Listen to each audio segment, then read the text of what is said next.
Okay.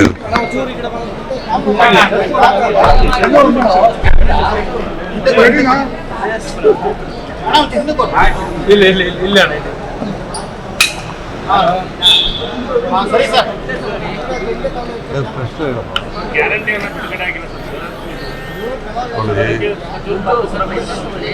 ನಾವು ಏನು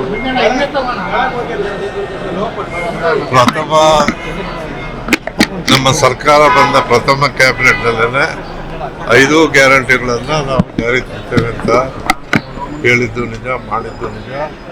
ಇಲ್ಲಿವರೆಗೂ ನಾವು ಕೊಡ್ತಾನೆ ಬಂದಿದ್ದೀವಿ. ಇಷ್ಟು ವರ್ಷ ಕೊಟ್ಟಿರೋರು ಒಂದೊಂದು ಸಾರಿ 2 ತಿಂಗಳು ಒಂದೊಂದು ಸಾರಿ ಚೇಂಜ್ ಆಗುತ್ತೆ, ಲೇಟ್ ಆಗುತ್ತೆ ಬಿಟ್ಟರೆ ದುಡ್ಡು ಕೊಡದೇ ಇರೋದೇನಿಲ್ಲ. ಇಷ್ಟು ವರ್ಷನೂ ಕೊಟ್ಟಿದ್ದೀವಿ. 2-3 ವರ್ಷದಲ್ಲಿ ಯಾವತ್ತೂ ಕೂಡ ನಿಂತಿರೋದ್ರಲ್ಲಿ ಯಾರೋ ಈ ಬೇರೆ ಬೇರೆ ವಿಷಯಕ್ಕೆ ಒಂದು ಸ್ವಲ್ಪ ಜನಕ್ಕೆ ತೊಂದರೆ ಆಗಿದೆ. ಯಾವುದು ಜಿ ಎಸ್ ಟಿ ಪೇಯರ್ ಇದ್ದರೆ, IT ಪೇಯರ್ ಇದ್ದರೆ, ಅಥವಾ ತಾತ್ಕಾಲಿಕವಾಗಿ ಏನೋ ಒಂದು ಪರ್ಚೇಸ್ ಮಾಡಿದಾಗ GST ಎಂಟ್ರಿ ಬಂದು ಮಿಸ್ಟೇಕ್ ಆಗಿದೆ. ಆ ಥರದ್ದು 1.5 ಲಕ್ಷ ಇತ್ತು, ಅದನ್ನು 59,000 ಕ್ಲಿಯರ್ ಮಾಡಿದ್ದೇವೆ. ಅದರಿಂದ ಈ ಸಾರಿ ಆಗಸ್ಟ್ವರೆಗೂ ಕೊಟ್ಟಿದ್ದೇವೆ. ಇಷ್ಟು ವರ್ಷ ಕೊಟ್ಟಿರೋರು ಇಡೀ ಭಾರತದಲ್ಲಿ ಅನೌನ್ಸ್ ಮಾಡಿ ಕೊಡದೇ ಇರುವಂಥ ರಾಜ್ಯಗಳು ಬೇಕಾದಷ್ಟಿವೆ. ಆದರೆ ಪ್ರಥಮವಾಗಿ ಮಾಡಿದ್ದನ್ನು ನುಡಿದಂತೆ ನಡೆದಿರುವಂಥ ಸರ್ಕಾರ ನೈಜ ಫಲಾನುಭವಿಗಳಿಗೆ ಆಗಸ್ಟ್ ಒಬ್ಬರಿಗೆ ಹೇಳ್ತೀನಿ, ನಿಮಗೂ ಹೇಳ್ತೀನಿ. ಯಾಕೆ ಹತ್ರ ಹೊಡಿತೀರ? ಮಾಡಿರೋದನ್ನ ಹೇಳಕ್ಕೆ ನೈಜ ಫಲಾನುಭವಿಗಳು ಖಂಡಿತ ಕೊಡ್ತಾನೆ ಇದ್ದೀವಿ. IT ಮತ್ತು GST ಮಾತ್ರ 1,20,000 ಇತ್ತು, ಅದರಲ್ಲೂ 59,000 ಕ್ಲಿಯರ್ ಮಾಡಿದ್ದೇವೆ.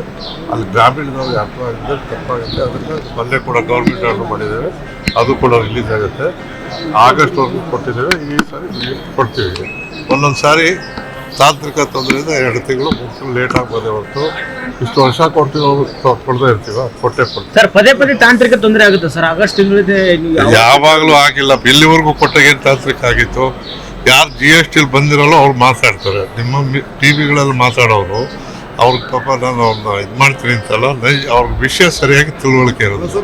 1,20,000 ಜನಕ್ಕೆ ಬಂದಿಲ್ಲ ಅನ್ನೋವಾಗ ಅಂಥವ್ರು 4 ಜನ ಮಾತಾಡಿದ್ರೆ ಇಡೀ ವ್ಯವಸ್ಥೆನೇ ಕೊಟ್ಟಿಲ್ಲ ಅಂತ ಹೇಳೋಕ್ಕಾಗಲ್ಲ. ಅದಷ್ಟು ಹೊರತು ಕೊಡ್ತಾ ಇದ್ದೀವಿ. ಸರ್ ಮೊನ್ನೆ CLP ಸಭೆಯಲ್ಲಿ ಗ್ಯಾರಂಟಿಗಳು ಪರಿಷ್ಕರಣೆ ಆಗಬೇಕು ಅಂತ ಹೇಳಿ ಅದು ಅಭಿಪ್ರಾಯಗಳು ಹೇಳ್ತಾ ಇದ್ದಾರೆ. ಬಟ್ ಸರ್ಕಾರದ ತೀರ್ಮಾನ ಕೊಡಬೇಕು ಅನ್ನೋದಿದೆ, ಕೊಡ್ತಾನೂ ಇದ್ದೀವಿ. ಅದ್ರ ಬಗ್ಗೆ ಏನು ಚರ್ಚೆ ಆಗಿದೆ. Thank you sir.